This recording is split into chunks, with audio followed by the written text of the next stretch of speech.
Bonjour, bonjour, bonjour, chers amis, en cette matinée de percée où nous croyons que Dieu a une parole de choix, une parole prévue pour vous, une parole pour vous. La Bible nous assure que Dieu a toujours une pensée pour nous. Il nous parle tantôt d'une manière, tantôt d'une autre. Ce matin, le thème n'est rien d'autre que 5 erreurs répétitives. Pour ceux, nous lisons Jean chapitre 4, verset 13 à 19. La Bible dit ceci. La femme lui dit, Seigneur, donne-moi cette eau, afin que je n'ai plus soif et que je ne vienne plus puiser ici. Va, lui dit Jésus, appelle ton mari et viens ici. La femme répondit, je n'ai point de mari. Jésus lui dit, tu as eu raison de dire, je n'ai point de mari, car tu as eu 5 maris, et celui que tu as maintenant n'est pas ton mari. En cela, tu as dit vrai. Seigneur, lui dit la femme, je vois que tu es un prophète. 5 erreurs répétitives. Chers amis, on nous dit que l'erreur est humaine, mais il existe des erreurs qui se répètent dans nos vies et qui nous font tourner en rond. Il existe des erreurs qui se répètent dans nos vies, qui nous placent dans un cycle stérile, qui nous donne du retard. Je ne sais pas si comme moi, vous avez connu, vous êtes trouvé à un moment donné à répéter des erreurs qui ne vous ne produisent rien, à répéter des erreurs qui semblent vous emprisonner. J'aimerais parler à quelqu'un ce matin qui a fait des erreurs répétitives. Oh, on parle de 5 erreurs ici, mais le but c'est simplement de comprendre que ce sont des erreurs qui se répètent. Oh, il y a 5 erreurs répétitives qui t'ont isolé des autres. Il y a peut-être 5 erreurs répétitives qui t'ont dévalorisé à tes propres yeux. Il y a peut-être 5 erreurs répétitives qui te font croire que Dieu ne veut plus de toi à cause de ces erreurs. Mais laisse-moi te dire la bonne nouvelle ce matin, c'est que Dieu te rencontre au milieu de tes erreurs. Dieu te rencontre au milieu de tes erreurs pour amener un cycle nouveau. Dieu te rencontre au milieu de tes erreurs pour te donner une nouvelle perspective, comme il a rencontré cette femme samaritaine. Oh bien-aimé, laissez-moi vous dire, on voit la femme samaritaine qui reconnaît la révélation de Jésus, qu'elle n'avait pas de mari, mais qu'elle avait eu 5 maris, ou plutôt 5 erreurs, car on ne reste pas habituellement avec une erreur, on a tendance à quitter une erreur. Pour elle, c'était 5 erreurs dans sa vie, et même celui avec qui elle était n'était pas son mari. Oh, je ne sais pas. Mais juste pour vous mettre dans le contexte de ce texte, on voit Jésus dans une controverse, on pourrait dire. Il vient choquer les lecteurs de la Bible. Il vient choquer les disciples parce qu'il se retrouve en plein milieu de Samarie, dans une contrée qui n'est pas très recommandable pour les Juifs parce qu'il n'y avait pas de relation entre les Juifs et les Samaritains. Les Samaritains étaient considérés méprisables, rejetés par les Juifs. Mais parce quoi il se retrouve avec une femme, lui qui était rabbin, lui qui était maître, il se retrouve en plein midi au bord d'un puits parlant avec une femme.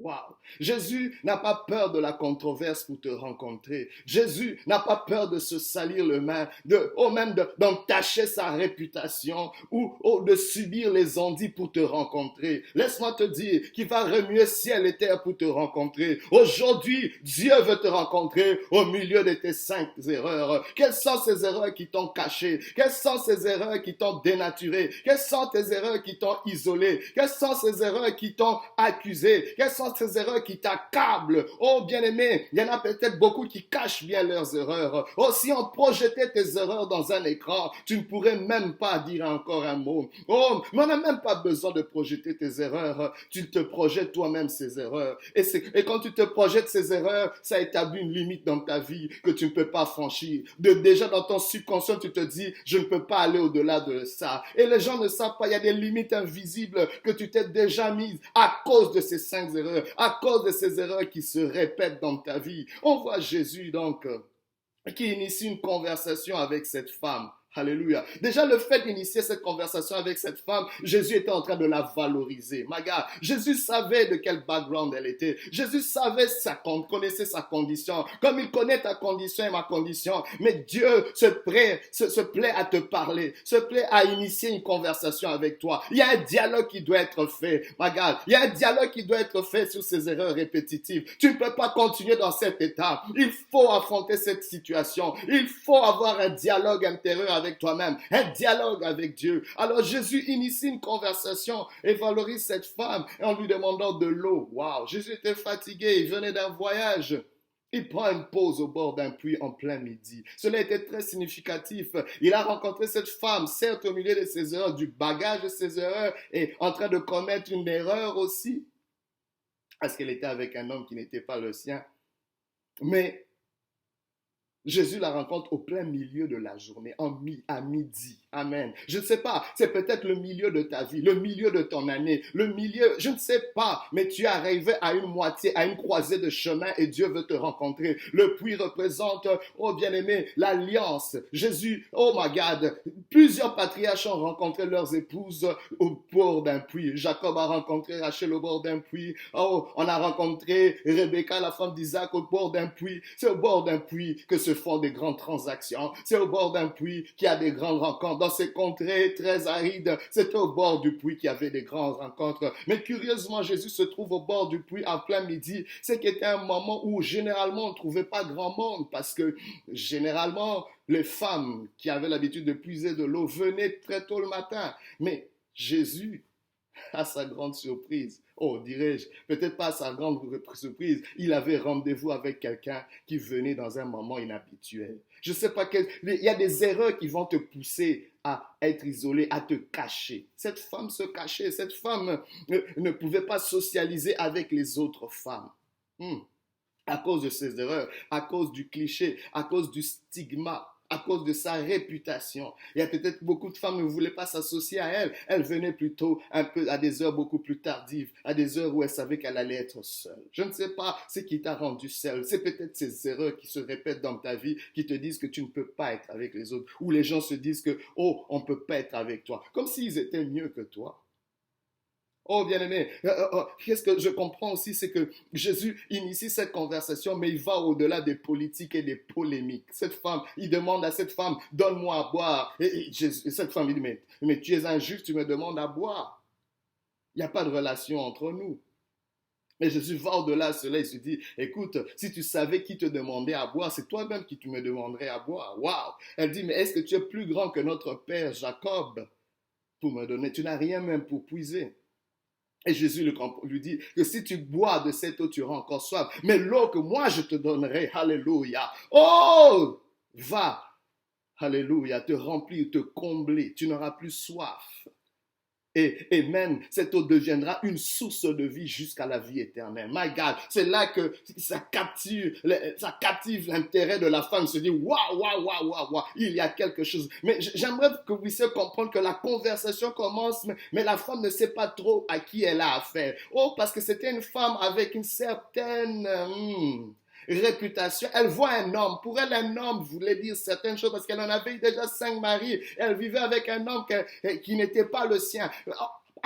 Il y avait une soif apparente au-dedans d'elle. Oh my God. Elle avait peut-être soif des hommes ou je ne sais pas ce que les hommes pouvaient apporter. Alors elle voit un homme. Pour elle, c'est peut-être une opportunité pour combler le besoin qu'elle a. Mais oh, elle rencontre un homme pas comme les autres. Oh, je crois qu'aujourd'hui, tu vas rencontrer quelqu'un qui n'est pas comme les autres. Quelqu'un qui ne va pas te trahir. Quelqu'un qui ne va pas te décevoir. Quelqu'un qui va amener un plus dans ta vie. Oh, je ne sais pas. Tu as peut-être rencontré plusieurs et à cause de cela, tu t'es fermé. Tu te dis plus jamais je ne m'ouvrirai mon cœur. Mais aujourd'hui, si tu entends sa voix, n'endurcis pas ton cœur. Parce que celui qui te parle, celui qui te rencontre aujourd'hui, c'est l'homme de Galilée. Oh, il a des desseins merveilleux. Il a des bonnes intentions à ton égard. Mais il va venir challenger cette femme. Alléluia.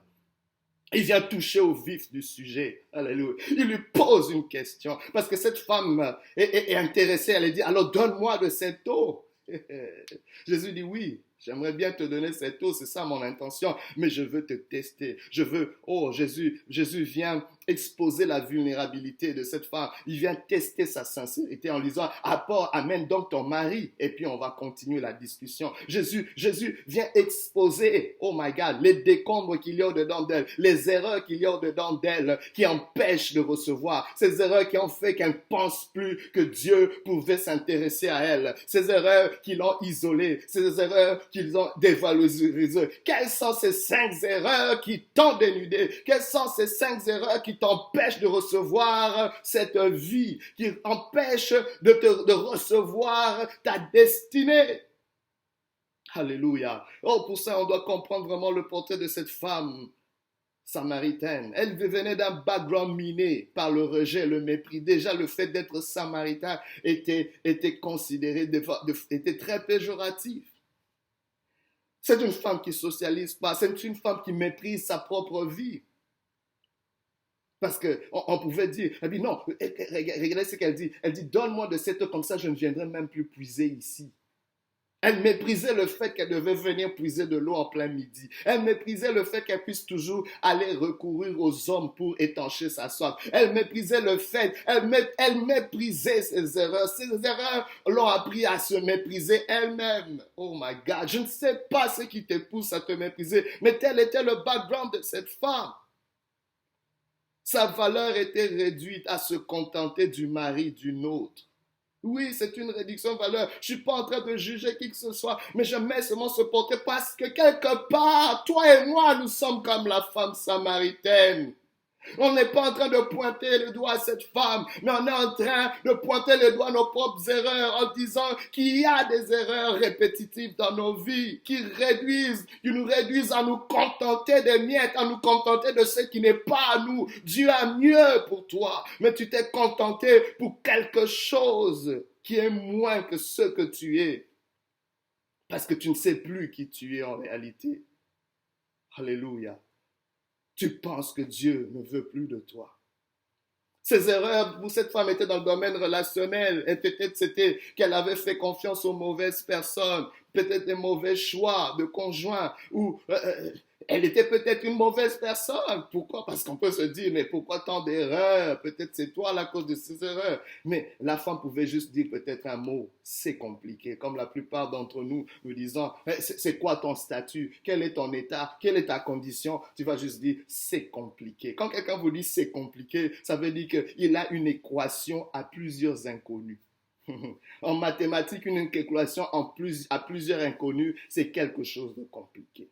Alléluia. Parce qu'une équation, généralement, est supposée avoir une seule inconnue et on la résout.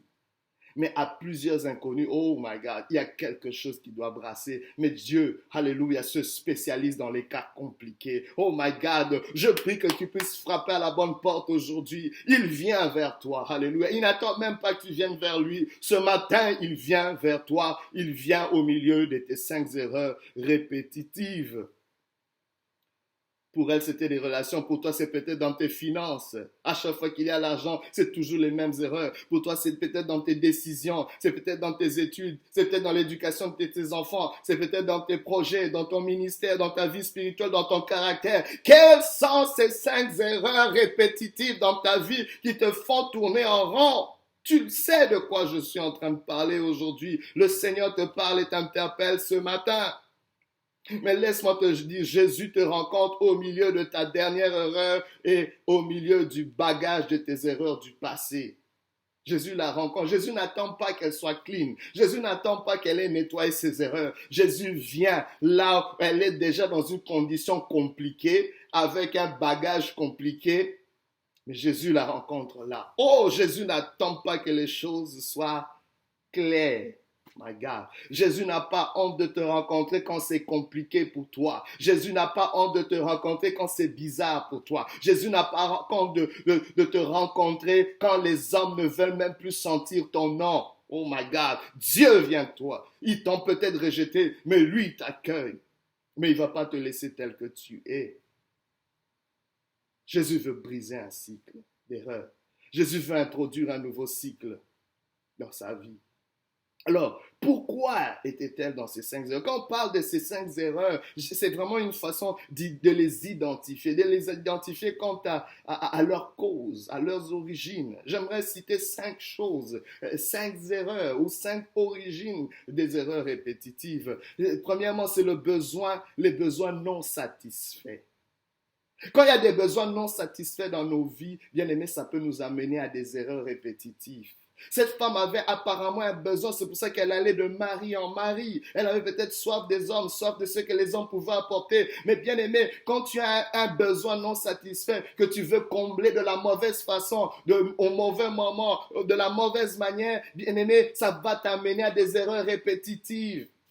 Parce qu'en réalité, ce dont elle avait soif, ce dont elle avait besoin, c'est ce que Jésus seul pouvait lui apporter.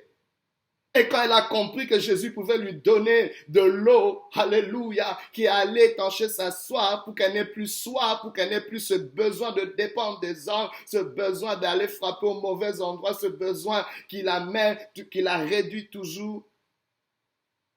Quand elle a compris que Jésus pouvait lui amener une eau qui allait devenir une source d'eau, c'est-à-dire qu'elle pouvait devenir utile. Oh my God, c'est pour ça qu'elle pouvait prendre de la valeur. Elle a compris, voici l'homme que je cherche. Voici ce que je cherche réellement.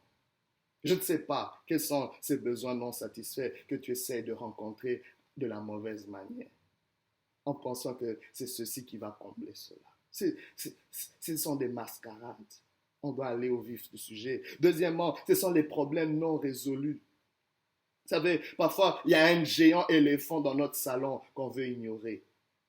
Il y a un problème que tu ne veux pas résoudre et tu penses qu'il va juste disparaître et on a tendance à l'éviter. Il y a des conversations que tu évites. Il y a des sujets que tu évites. Ce sont des problèmes non résolus que tu traînes depuis ton enfance. Jusqu'à quand vas-tu régler ces problèmes irrésolus? Ça va t'amener à des erreurs répétitives.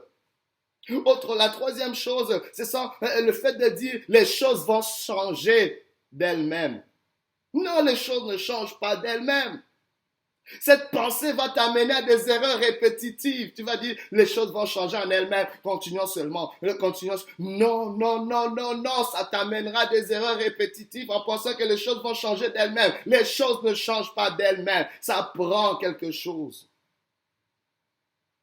Il y a réaction quand il y a l'exercice d'une action. Il n'y a jamais de réaction sans action. Non. Une action amènera une réaction.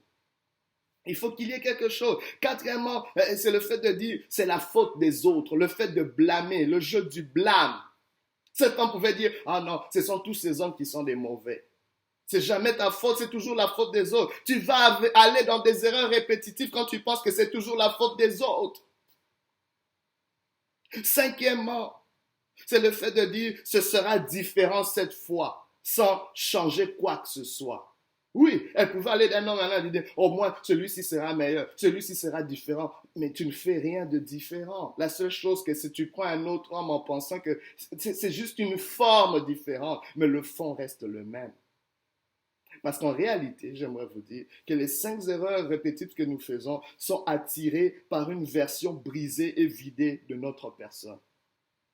La version brisée et vidée de ta personne attirera 5 erreurs répétitives.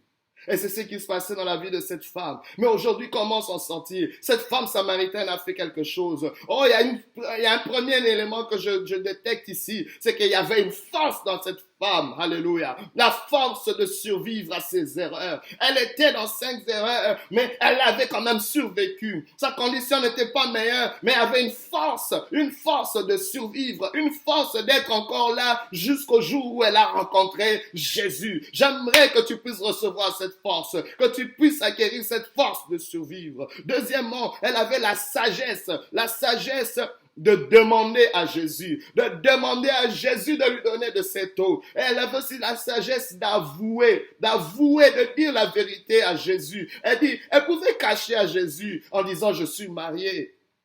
Mais qui elle allait amener? Parce que la sixième personne avec qui elle était n'était même pas son mari. Elle était dans la maison d'une autre. Mais elle avait cette sagesse de demander à Jésus de l'eau. Mais elle a la sagesse aussi d'avouer son état.